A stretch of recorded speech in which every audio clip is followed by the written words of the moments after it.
the key to your value. You've given it too long to people who it doesn't belong to. The only person your value truly belongs to, or the merit of it, is yourself.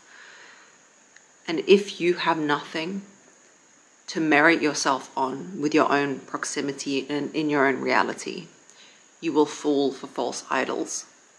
So if you don't have a moral compass that's your own, or you don't have virtues that are your own, or you don't have boundaries or ideas of what your life and the paradigms of your life is about, as in what you stand for, what is right and wrong in your mind, or not even so deeply as what is right or wrong, but just as basic as what you want your life to look like, what you want your reality to be, what you want your manifestation of your reality to be, you will find worship in something else. We have gone through centuries of time finding things to worship, different gods, money, ideas.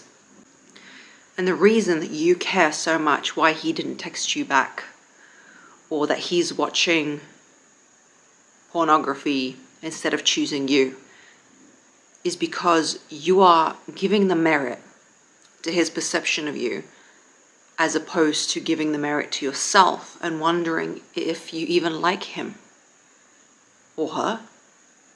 Do you even like that person? Because we're always dancing from the frame of, do they like me? What does that behavior mean? They didn't call me back. They're watching these naked people online as opposed to wanting to do it with me. At a deficit, I mean, not once in a blue moon, but I mean choosing that over me, choosing their friends over me, not wanting to invite me, and you just become deeper and deeper in a hole of self-loathing because you are looking at the reality of who you are through the lens of the value that that person gives you. But the true value is, number one, your own viewpoint and what you value in life. And number two, to understand that there is no thing that you can do or be in order to win someone's love. There isn't. Think about it yourself. You've loved people just through the virtue of being themselves. You don't love them for a thing they did. They didn't suddenly act cool or looked good or carried them in a certain way and it overrode everything you think. We love because we love, and it's a choice we make, and love is a choice. So if they haven't made it and they haven't given you value in their life, that's fine. And the only thing you can do is detach. Detachment from the value someone else gives you is the only true freedom. Because if in the instance that he's not returning your calls, or he's choosing virtual women over you, which is a pain point for a lot of people in this world at the moment, for a lot of women in this world at the moment, you've got to understand and stop looking at it from a view of, does he value me? Does he see beauty in me? Does he want a future with me? He's not proposing to me. We've been together for a long time and that's what I want. And reframe it into a new lens of, okay, this is the life that this person has chosen for themselves. How does it suit me? Are they the type of partner I want? Do I want to be with this person? Not what does their behavior say about me, because they're the master of their own reality. Their behavior says nothing more about you than a person you don't know says about you. That's their own reality. If you have chosen to be with somebody who doesn't return your calls, doesn't want to marry you when it's important to you, chooses virtual women over a real relationship, then my love, it says more about your relationship with yourself and your lack of boundaries and virtues and ideas of who you are and who you want to be than it does about him. Because he's got his right to create the life he wants. And funnily enough, he's creating the life he wants. If he goes out drinking with his friends and partying, and you're constantly asking him to stay home, and he's not doing that, that's because he doesn't want to. He's enjoying the life he's actively cultivated.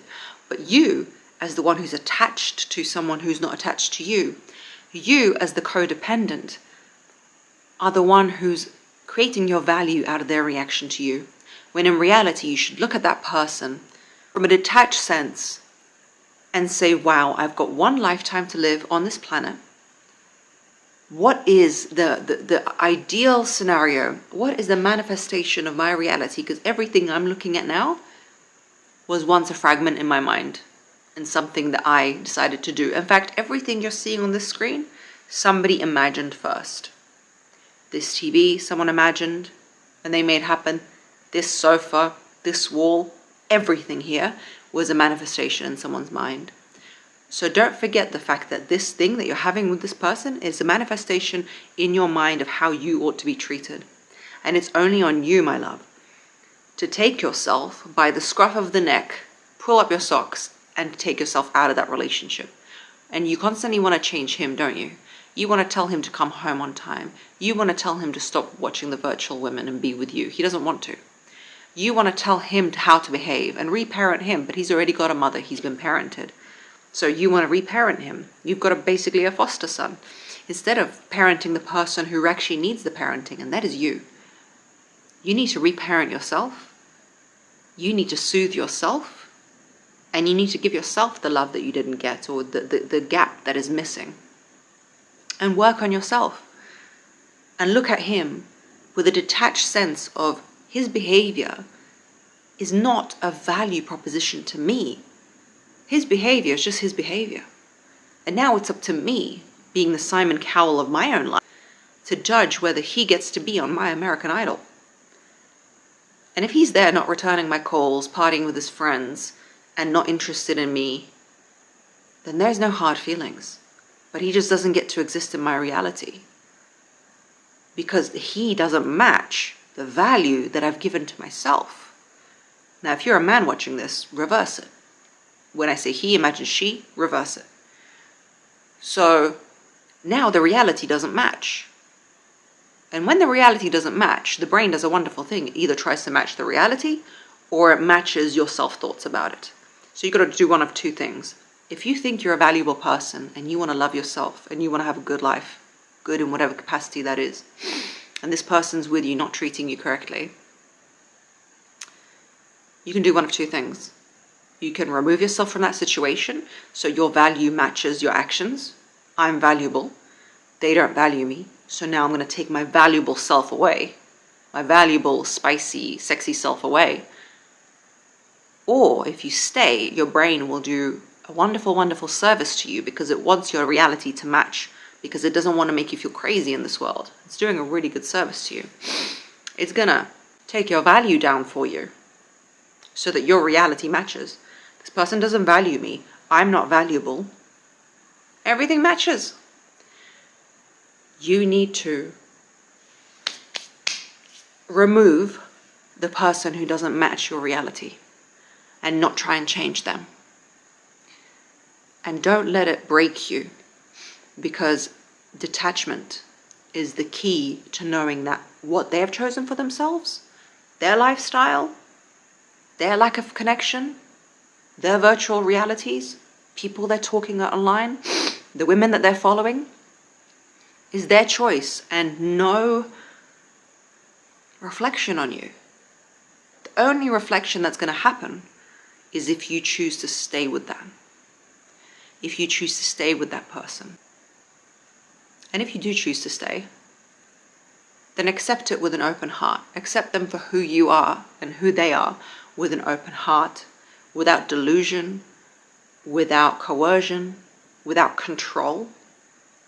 Accept them, because at the end of the day, it's your choice to be with them. Come from a position of power when you make choices, as opposed to a position of victimhood, and stop talking of it like it's a non-choice. So if you're with this man who's disrespectful and, mildly disrespectful, I don't mean insane things, but I mean, doesn't return your calls, doesn't particularly like you, follows other women, flirts with them, accept it with your chest out. Accept it that this is the type of man you want to be with. In those old 1950s cartoons where they're like, oh, that's my Jerry. He's crazy, my Jerry. Accept it like that. Put yourself behind your choices. Because if you don't, and you act the victim, and you let their perception of you dictate how you see yourself, that is where it deprecates who you are, and you begin to start to match that reality, your brain will help it match. And then everything suffers. Your work suffers, your self-perception suffers, your self-concept suffers. You start looking worse. You don't take care of yourself because they don't value me, so why should I value myself? But my number one advice would be to detach and to not be in the role of the auditionee, but to be in the role of the judge. That's their life choices. That's how they choose to conduct themselves. It's of no reflection on me. And now I don't want to be with that. Do you want to be with that is the question. Guys, thanks for watching. I appreciate all of you who subscribe. I hope this gave you some food for thought. If you like this type of content, watch my videos on self-concept, attachment, detachment. It could help you. And if not, then we could just spend some time together. See you on the next one.